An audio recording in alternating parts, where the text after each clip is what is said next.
It's the Locked On Flyers podcast for Thursday, May 22nd. Your daily dose of Flyers news, analysis, and high quality content that is wondering if there's a case to be made to draft a defenseman for the Flyers.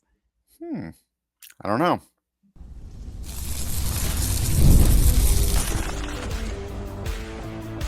You're Locked On Flyers, your daily podcast on the Philadelphia Flyers. Part of the Locked On Podcast Network. Your team every day. Hey there, and thanks for making Locked On Flyers your first listen every day. I am Rachel Donner. I've been podcasting about the Flyers, the NHL, and hockey for a decade, and I'm here, as always, with prospect expert and Flyers credentialed reporter for 19 years, Russ Cohen. Today's episode is brought to you by FanDuel. Right now, new FanDuel customers can get $200 in bonus bets if that first $5 bet wins. And to keep up with our latest episodes and Flyers news, you can find us at Locked On Flyers on all your favorite socials, and of course here on the Locked On Podcast Network, your team every day. We are going to make the case for the Flyers to pick a defenseman in the first round here and talk about draft eligible defensemen Blake Fiddler and Charlie Trethewey. So excited to get to that. And I lied on the intro. Obviously, they could draft a defenseman, but yes. Yeah, of course. Just cutting in to acknowledge the reporting by Bill Meltzer that Ian LaPerriere will not be returning as head coach of the Lehigh Valley Phantoms. Bill said it was a mutual decision that given Lappy's desire to be an NHL head coach, there wasn't room for him to do that in the Flyers organization, that both parties decided to move on. We're going to talk more about that report and what comes next on tomorrow's show. Catching up with Travis Konechny in particular over at Men's Worlds. We were kind of partway through their game versus Sweden on yesterday's show, but he wound up with 3 assists in that win, 5-3, including an incredible assist like feed from his knees. He's just having a gangbusters of a tournament here. He sits 4th in the tournament overall in scoring with 3 goals and 9 assists for 12 points. And with that win over Sweden, Canada won Group A and will face Denmark in the quarterfinals. Sweden finished 2nd in the group, and they will face Czechia in their quarterfinals. They are adding William Nylander to their roster, which is a nice pickup. Sad for the Leafs, great for Sweden. Yeah, it's great for Sweden because they're going to have a tougher game. Canada against Denmark, not so much. So that's a big addition. So that's something where even though you're still getting them sort of hot off the series, so there's not really going to be any rust there. So I expect them to do something. Yeah, and Canada is also making an addition to their roster due to the injury to Bo Horvat, who actually has come back, and the Islanders announced that they are taking care of managing his injury, and we'll talk about the severity and whatnot moving forward. Yeah, they're getting Porter Martone, who that's a big deal. This is a big thing. Players who have played in the World Championships before the draft generally get a bump. And so, this is probably the last moment for Flyers fans to dream about Porter Martone because he's never fallen to 6. Just not happening. Yeah, especially if he has a good showing in the tournament there. He could potentially even go 2 overall, probably. So, which honestly is a good thing in some ways for the Flyers. Yeah, definitely. It gives them more choices at center. Yep, exactly. So I think that could end up being a good thing for the Flyers in the grand scheme of things.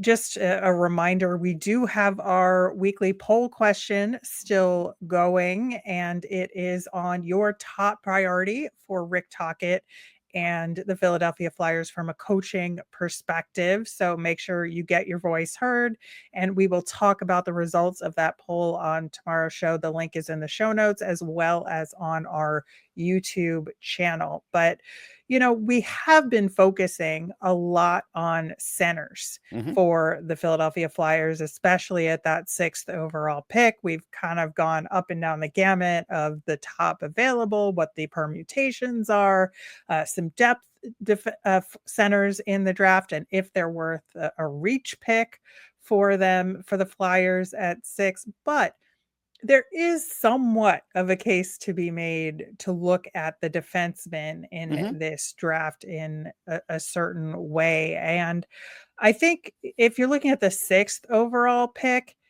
it's hard to say that picking a defenseman might be the right move. But for instance, like where is there a case to be made for that, Russ?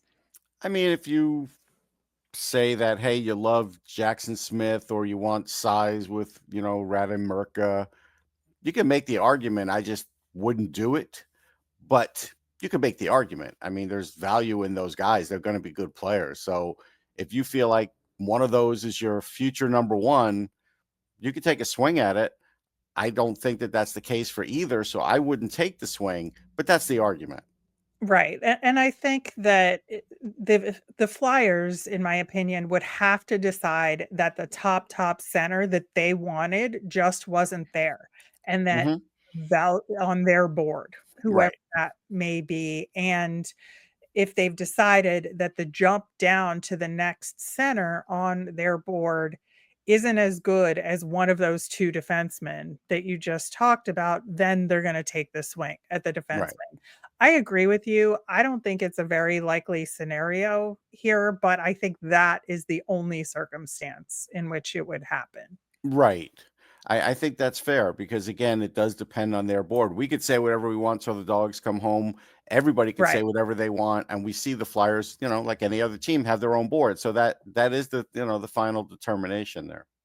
Yeah, I think so as well. Now, I think it gets a little bit more complicated when you're looking at the two lower picks that the Flyers have in that first round. So we know they have the 22nd overall, and then they're going to have somewhere in the 30 to 32 range, depending on Correct. where the Oilers wind up here. And so I'm wondering, is there a case to be made for the Flyers to keep both of those picks?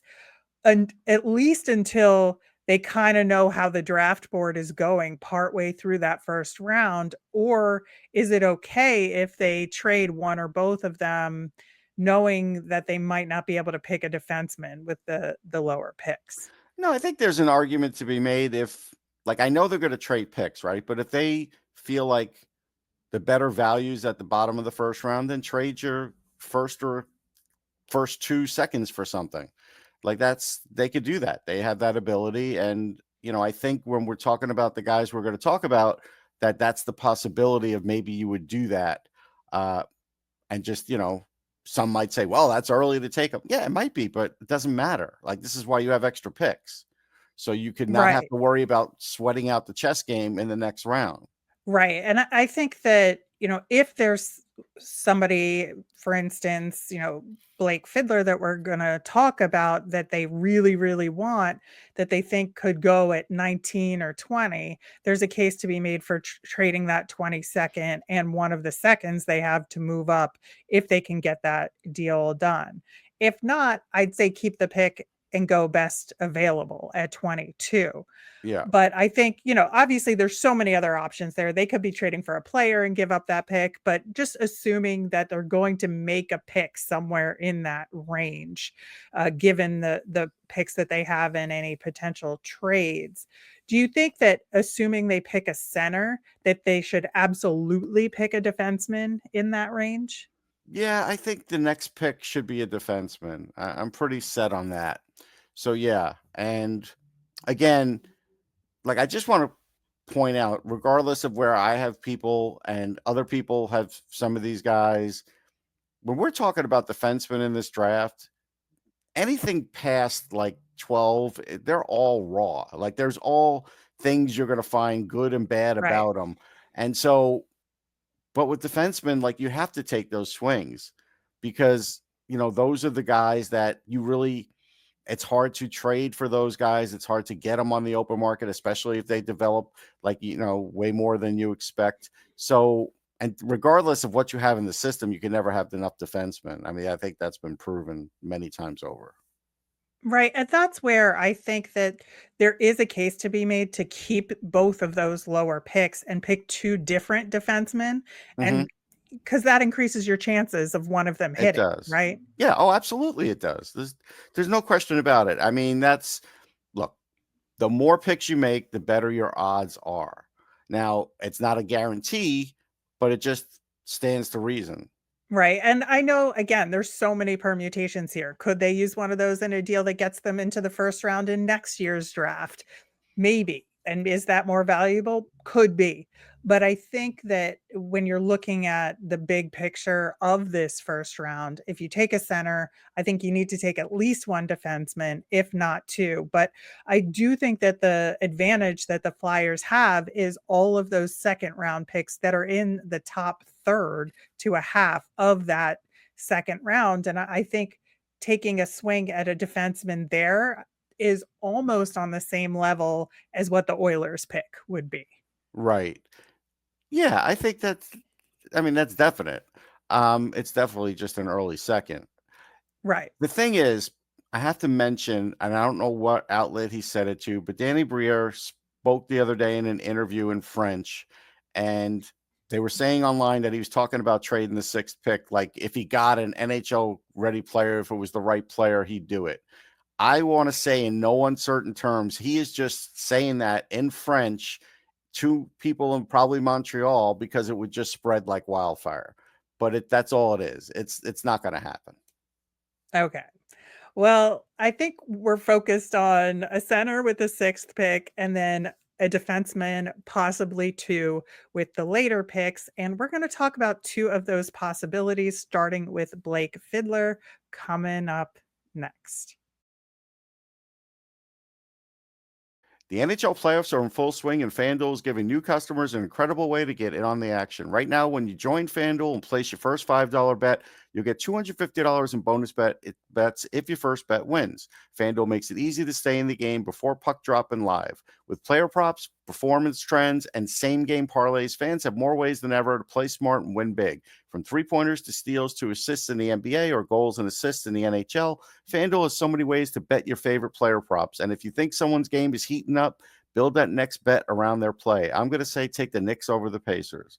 New to FanDuel, it's the perfect time to sign up. Head to FanDuel.com and place your first $5 bet. If it wins, you'll get $200 in bonus bets. Make every moment more with FanDuel, official sports betting partner of the NBA. On tomorrow's show, we will have those poll results of your priorities for new head coach Rick Tocchet. Very excited to get to that because there are some interesting results thus far. So make sure you get your vote in. Link in the show notes. Blake Fiddler is one of two right-handed defensemen we are talking about on today's show, and he is currently with the Edmonton Oil Kings in the WHL. We love a good WHL player We do. on this show. And I think, the thing with both of the guys we're talking about on today's show is that they are very young. Blake is still 17 years old. He's not turning 18 until July, but he is a very tall kid at 6'4". So he could potentially even creep up a little bit more, but he's certainly going to get bigger from his already 210-pound frame. So this is a big boy.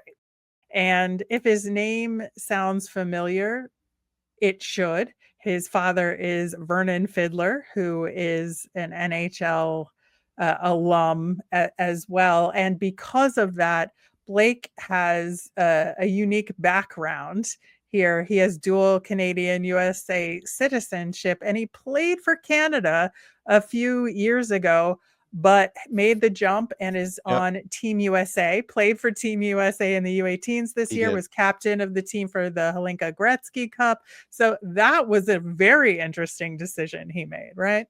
Yeah, it is. And it's funny. I think because he probably made more friends on the US side that he just wanted to hang here. Like that definitely happens. He's an interesting guy because what you see now is definitely not what you're going to see in the future. You see these flashes. I mean, he's a right-hand shot defenseman, so that's a good thing. He can play the power play. Sometimes he could look terrific on the power play. Sometimes he's just a facilitator. So you don't know with that. His skating's good. His defense is pretty good. I think his gap control and those kinds of things will get better. I don't think he's quite there yet with what he can do on the ice. His puck moving's good. His hockey IQ is very good. So this is a guy where it's kind of like you have to project with him. He's a complete projection. He's one of these things that is good is he's strong on the puck because he's a strong kid. He gets his shot through with his wrist shot. It does get through the net on the power play, so that's good. It's not a booming thing, but I've seen it go in. And sometimes he'll go to the net using his size. So those are all good things. Right. He's had 33 points this season with the Oil Kings, 10 goals, 23 assists. So for that style defenseman, I think that's pretty solid in terms of the scoring that you're going to see. That was in 64 games overall. So I think that is about right there. Most of what I saw was that he reads plays well for the most part, but that's sometimes where his mistakes are being made. He needs to work on that timing. You mentioned the gap control. But I think, I saw that he sometimes puts the puck in people's skates, not on their stick out there. But he's an interesting style defenseman because his physical play is very, very good. It is. But he is not necessarily an offensive defenseman, but he's good at that puck moving. Like he's involved in the breakout, and can get involved in the play. But but beyond that, that's not really his bread and butter, except on the power play. To your point, is where he'll get involved offensively, and I think that's a good place to be in when you're that young, because you got to build those skills to be able to feel confident enough to get more involved offensively in the regular run of play. Yeah, I think, like I said, he's definitely at home on the power play. In the NHL, he's probably a power play 2 guy. According to Instat, he wins 58% of his puck battles, so that's good. He plays in all situations, power play, penalty kill, those things.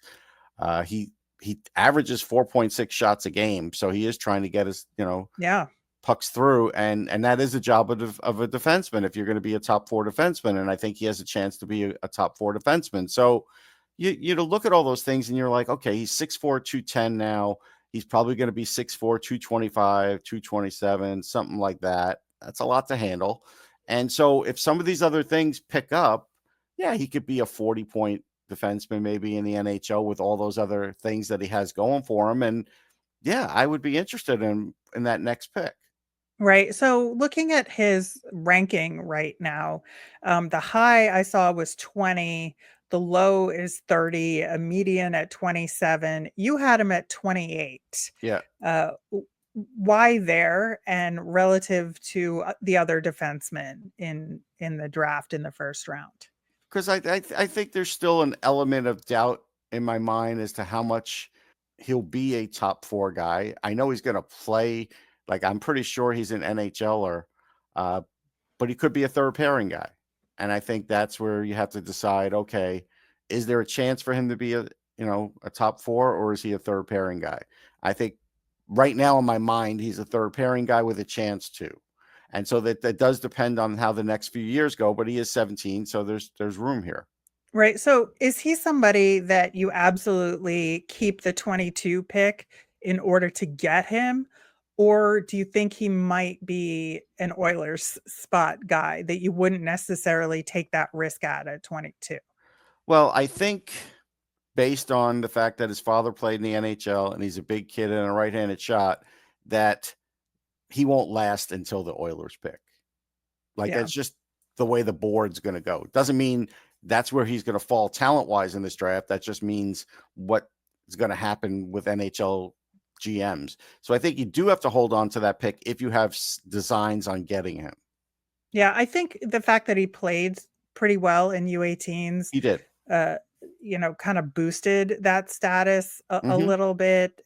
He had 2 goals and 1 assist in 7 games, which isn't, the most stellar point total you'll see for a No, defenseman, but given his style of play and the fact that he's on the younger side there, I think, that is a pretty good result from an output perspective for him. And I think that it's very clear that he's a kind of slow burn development he kind is. of guy. I think that that'll be key for him, is to really continue what he's doing in the WHL. And I think the WHL is a really good spot to develop defensemen like him. And I think those skills that you talked about, in terms of his reads that he needs to improve, I think the WHL is a good spot for him to do it. I do too. I think, again, his skating's really good. Everybody's skating could always get better, but it's good. He's not overly physical. We don't know if he's going to turn into a physical defenseman. His stick work and stuff is pretty good, but he's not overly physical. So you're not getting him because you think he's going to kill people or murder people like a Hunter Yeah. McDonald, right? It's a different kind of mentality the way he plays. But that's something he can learn to do, is like how to use. I think to some degree, I don't think he's ever going to be like a Hunter McDonald, and I wouldn't want him to be that. But I think that when you kind of grow into yourself at that age, you can learn to use your physicality pretty effectively. I'm not saying he's going to throw hits all the time, but in terms of battles, I think that's the kind of thing he can improve on, is learning to use his physicality a little bit more effectively in those situations. I think he could win more battles with more strength for sure. I'm just going to default back to Cam York, who kept telling us that he's building up his body, he's getting more physical and everything. And I just looked on Instat, and Cam York basically has 0.028 hits per game. That's fair. He's been in That's the league fair. a long time, and it really has not gotten better. Right. I think with Fiddler, he's absolutely like an active stick guy. Like, I He would is. not say any differently, but I do think some guys can learn how to use their To a degree, I think so. physicality I think a little to a bit better. degree, but it's all. I always go back to. I hate to bring up Shel Samuelson, but when I was a kid, I would look at Shel Samuelson and I would be like, "Wow, this guy's just not that physical." And then that was on the Rangers. Then he went to the Flyers, and he did get physical. So it can happen. It can. All right. We are going to talk about another right-handed defenseman who's a little bit lower, maybe one of those second round picks for Charlie Trethewey. We are going to discuss him coming up next.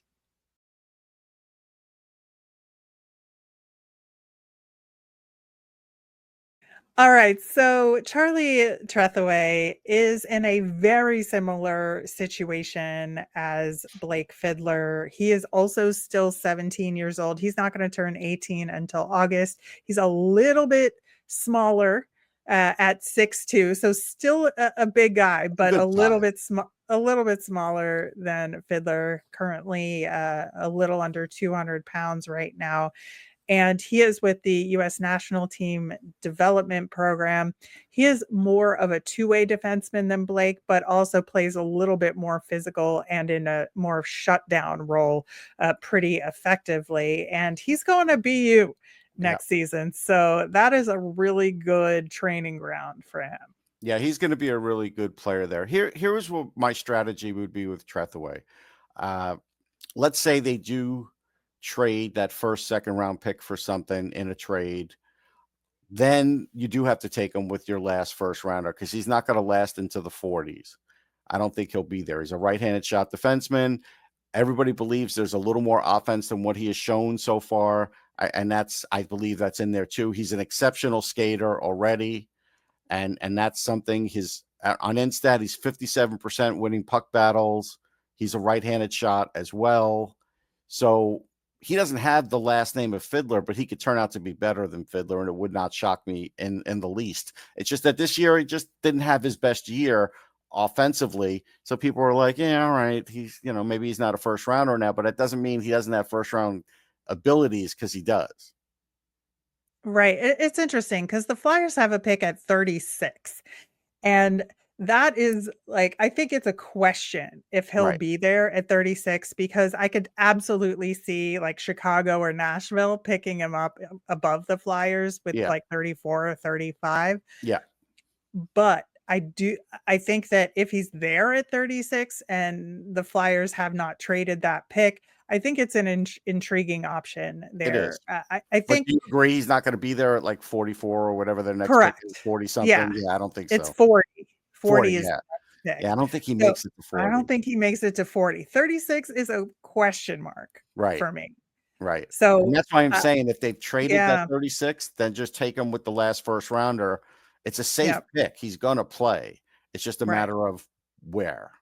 Yeah, and I think the fact that he is going to be you gives me a lot of confidence in his Mhm, development because I think when you look at the kind of mistakes that he makes right now, see, he sometimes panics with the puck and mhm, gets rid of it too quickly and makes some blind passes that get mhm. picked off and things like that. And that is absolutely something that he can get better at in the Yeah. college game. And He's I think like, 17 as well. yeah, yeah, so I think that he's got the time and the runway to fix a Hey, lot of these let things. him stay in college for 3 years. Yeah.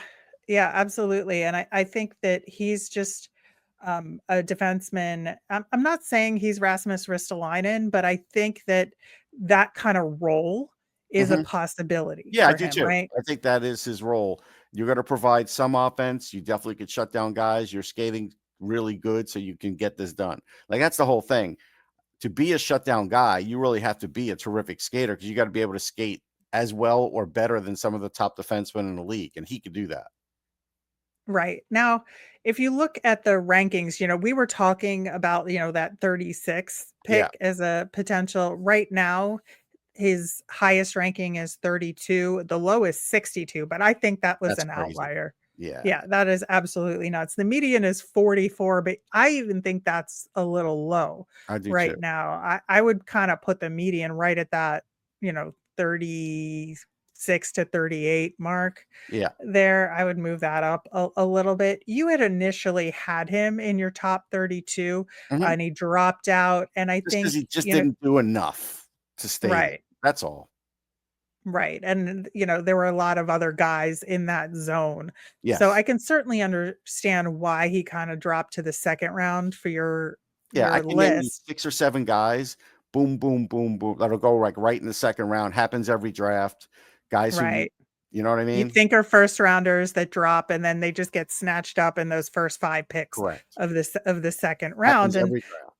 yeah, and that's where the Flyers are. So there's a Yeah. tremendous opportunity, for the Flyers to get him or somebody like him with that 36 pick, and that's why I personally would not trade that 36 pick unless there's something crazy where you get the 6th pick to move up Mhm. and it's part of that package.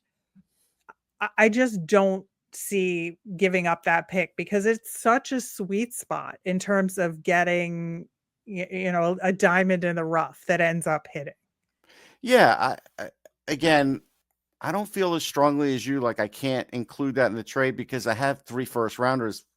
The Flyers have 3 first rounders, so if I'm picking, I'm like, "All right, that's my ace in the hole." But I wanted to point out the guy last year who went first overall in the 2nd round was Igor Chernysov, who we all thought was gonna Mhm. be a first rounder, and he ended up having 6 points in 5 playoff games this year with Saginaw. So he switched from the MHL there. So and he was playing some KHL time. So that's a guy that's got a nice little future. And yeah, that's the kind of players that go right away in the 2nd round. And like you said, he's going to be you. So no one's going to worry about this guy's development. He was at the program, which wasn't a great year for the program. We know that. So yeah, Right. I believe in him. I've seen him play enough. I've seen him play a lot. I just believe there's more, and I didn't see enough. So that's all. That's all this really boils down to for me. Right, and it just depends on what other teams' draft boards look like, 'cause Correct. at that point on people's draft boards, there's just no way to predict what a team is thinking, and that so, I do think he could be there at 36, and that's why I'm hesitant to give up that pick because I think him or somebody very good is gonna be there. Again, right circumstance, absolutely included in a trade package, but I think Trethewey is an interesting option for the Every Flyers draft here. there's a run on defenseman, and probably starting 20 in this year's Mhm. draft, there may be a run on defenseman. Right. All right, man, this draft is shaping up to be fascinating, Yeah, it's a especially chess for the game. Flyers, It's a right? chess game to see if you can get the right kind of talent and the right things that you need. Yeah, I think so. But very excited to see what defensemen the Flyers end up picking in this draft. And we'll continue to talk about all of our prospective draft picks. We've got that spreadsheet going. These guys will be added to the list. There's links to all of our episodes where we've covered the potential draft picks and information about them as well. The link to that is in the show notes. So if there's anybody else you want us to talk about, let us know on any of our socials at Locked On Flyers. You can email us at lockedonflyers@gmail or comment on our YouTube channel. I'm Rachel. I'm on Blue Sky and Twitter at rmiriam. That's RMIRIAM. I'm Russ. I'm at Sportsology on the same socials, SPORTSOLOGY. Thanks for making Locked On Flyers your first listen today. For your next listen, check out the all-new Locked On NHL Game Night. It's every game, every night until that Stanley Cup champion is crowned. Get local analysis on a national scale with NHL Game Night on Locked On NHL on YouTube or wherever you listen to podcasts. Have a great day, everyone.